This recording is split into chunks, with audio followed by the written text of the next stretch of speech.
Hey guys, continuing our next lesson out here. In our last one, we talked about what positive and negative numbers are. In this one, we're going to be focusing on number lines. Now, I got my trusty selfie stick out here to make this video possible, and I look like an absolute fool, and I'm sure neighbors are going to judge me. So you guys all owe me for this one. All right, so hopefully this will make sense. There'll probably be lots of stops and starts, but we're going to make it work. So the first thing I want to talk about is I've got a number line right here over my shoulder.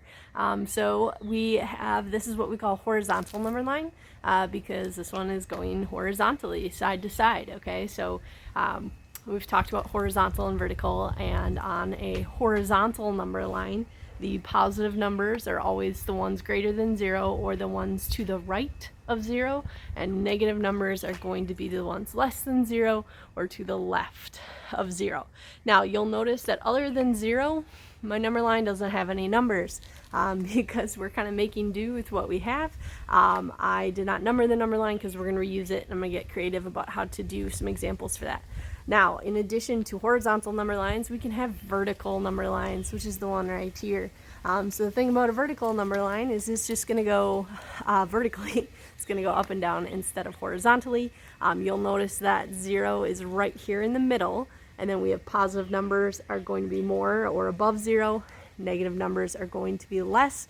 You may or may not be able to see it. I tried to color code a little bit. Our negative numbers are going to be in the red, and then our positive numbers are going to be in the green. And again, I'm going to be reusing this number line, so it's going to be kind of a creative way to try to make it work. All right, so let's look at our first example of numbering a number line. So we are going to start with our horizontal number line and start with counting by ones. And I am indeed writing on my kitchen plates with Expo marker to show you guys this. Like I said, making do with all the resources we have at home. All right, so you guys are pretty familiar when we count by ones on a number line. The difference might be that typically you've always started your number line at 0 and kind of counted bigger. I only have so many of these small size plates, so I'm only numbering the first couple. But this number line would continue with 4, 5, 6, 7, 8. And then it's always important we have the arrow at the end of our number line because that means it keeps going. It's just not there yet. So for negative numbers, and we talked about opposites in the last video, negative numbers are going to be numbers that are same distance from 0. So 1 and -1 are opposites, and 2 and -2 are opposites, 3 and -3, because they're the same distance, okay?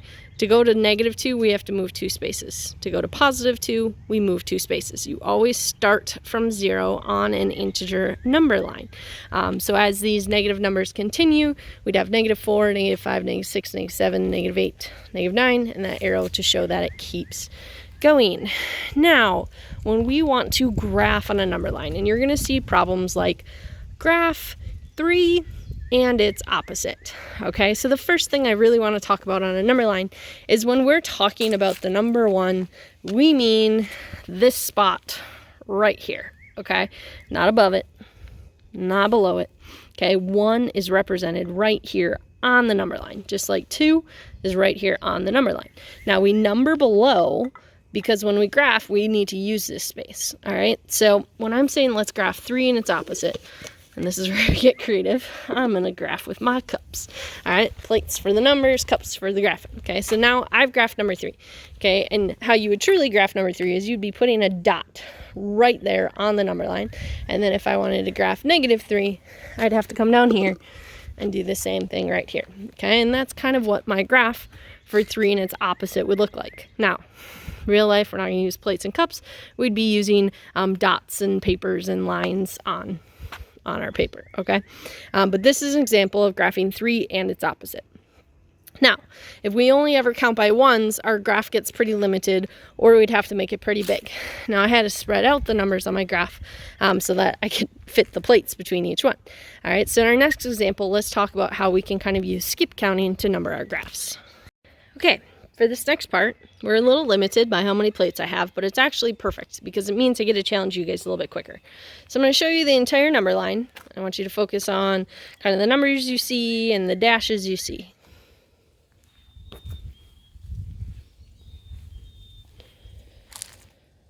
All right, so looking at this number line, we have to think, what are we counting by? Now, what you'll notice is that on the plates, on the ones that are numbered, I'm counting by 4s. We've got 4, 8, 12, and then -4, -8, -12. Okay, but what you'll also notice is that in between each number, there's an extra line, right? So between each plate here, we've got a line that's not numbered.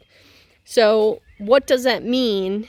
Each of our sections of graph, so this first section here, what is that worth? What does that equal? And then what is the next one worth or equal? And what we'll notice, and the rule of number lines, is each of those sections has to be equal to the same thing. So what do you guys think? What is each small section? So when I mean section, I mean from this dash to this dash, and then from this dash to this dash. Okay, what are each of those sections worth? And hopefully you'll notice they're worth 2. Okay, whether that's a +2 or -2. From one dash to the next, I would have to go -2, -4, -6, -8, -10, -12, and so on. Okay, it's very important that you guys are able to figure out what these sections of your graph are worth so that you can graph them. All right, so let's graph, let's say we want to graph -10 and its opposite. So the first thing I'd have to do is I'd start at 0 and I need to go down to -10, and it's not labeled, but I know that if this graph is worth 2, that 2 less than -8 would be -10. So there's my graph for -10, and then I'm going to go up and I'm going to do the same thing up here, and I know that +10 has to be between +8 and +12 if we're counting by 2s. Okay, pretty simple. Now let's look at the next example. Let's say I wanted to graph -5 and its opposite. Where would -5 go on this graph? Oh man. All right, well, if 0's here and I'm counting by 2s, okay, well, that line would be -6. Okay, so where does -5 fall if I know this is -4 and that's -6? Well, it's going to fall right in the middle there. All right, and that's one thing we have to remember on number lines. Even if there's not a dash there, there's still numbers there. We still know they're there. So I'm going to take my dot and I'm going to move it directly in between -4 and this dash that's not labeled. But I know that this is -6 because we're counting by 2s. So if I go directly in between -4 and -6, that's got to be -5. I'm going to come up here. I'm going to move this dot. And I'm going to move it again between 4 here, and this one's 6. That makes this one 5. Now, in this kind of lesson and video, we're focusing on integers still, just whole numbers. In our next one, we're going to start talking about fractions and decimals, but it's all the same kind of premise. All right, so for this next example, I'm going to go to our vertical number line. I'm going to make it a lot tougher. All right, guys, for this example, I have graphed a number and its opposite. I'm not telling you what that number is. I want you guys to help me figure that out. So we can see our 0 marked in the chalk, and then I'm only giving you, on the entire number line, I'm giving you 2 numbers.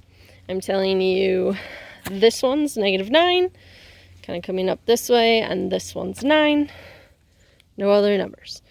All right, so just as with last time, we need to figure out what are we counting by, okay? So let's really kind of focus on, let's maybe start in the positives. That tends to help. If this is 0 and that is +9, okay, how many sections do I have? I have 1, 2, 3. So to figure out what we're counting by, we really need to think about, okay, well, if all of this is 9, okay, and that's 3 sections of our graph, how much is each section worth? Hopefully you said 3, because if we had to skip count, this would be 0, 3, 6, 9. Okay, so that works. So if we go, and you can't see the notch, but that is on the next notch on our graph here, what would our next number be? 12, okay? And I'll show you guys. There is a notch under there. The cup's just covering it up, so sorry about that. Okay, so this number up here is 12. So let's double check. Theoretically, if it's an opposite, this one down here would be -12. But let's do the same thing. So if we started at 0 and we're going to -9, we have 1, 2, 3 sections, -9, which is all of that, into the 3 sections, makes this -3, -6, -9, and the next one would be -12. All right, I'm going to stop. Let's do another problem, see if you can figure it out. All right, so we are still on our vertical number line, remembering that up from 0 is positive, down from 0 is negative. So let's take a look at kind of what we have here for this problem. All right, so I see 0 here, okay, and then we'll count and I'll zoom out. Now you'll notice on that cup there's the letter A. We're going to use that in a little bit. And then we have that this notch up here is 20.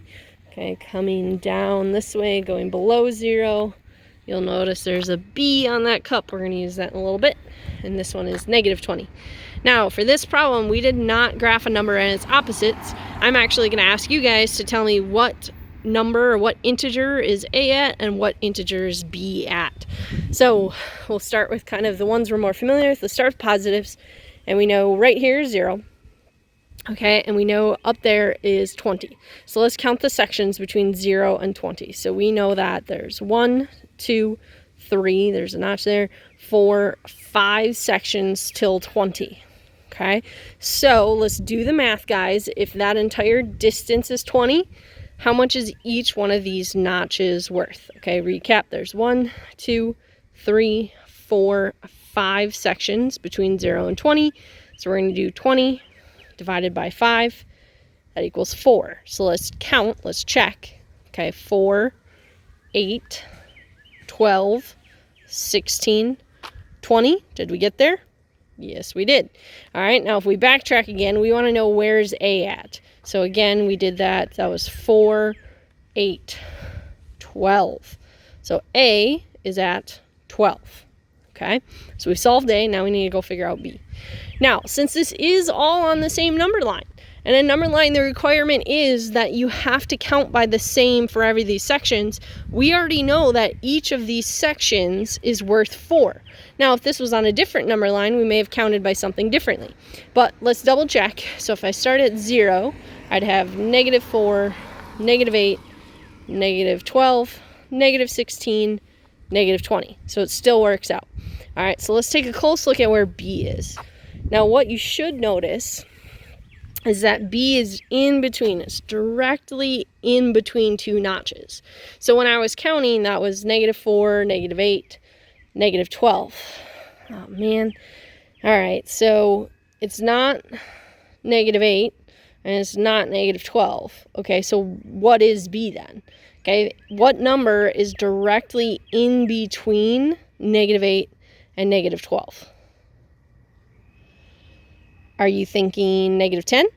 Because that would be correct, because if you think about it, if this section is worth 4, I've already talked about that, and we want to go right in the middle of it, well, what's half of 4? Oh, 2. So from here to here must be 2, so if that's -8, that's -10. Okay, so as a recap, we had -20 and +20 labeled for us. We found that there are 5 sections between 0 and those points. So we took the 20, we divided by 5 to get 4. That means our sections, or we're skip counting by 4s. We found that A was at 12 because 4, 8, 12. And we found that B was at -10 because we have -4, -8. And then halfway between -8 and -12 is -10. All right. All right, guys, that's going to conclude today's lesson on integers and number lines. Our next topic is actually going to be fractions and decimals on the number line. So we're going to use some of these number lines again and really talk about, in addition to taking our number lines and splitting them into integers or whole numbers, how can we split them into fractions and decimals? Just remember a couple takeaways from here. Make sure you are looking at what's labeled on the number line and then how many sections are between. You can solve if they're skip counting and figure out kind of what numbers we're missing from there. Normally you will draw lines with dots on them, not necessarily cups and plates for these, but hopefully this gives you a pretty close picture to what you can do. Check out some of the other videos for maybe more drawing lines and putting dots on them for more practice. Let me know if you have any questions. Thanks, guys.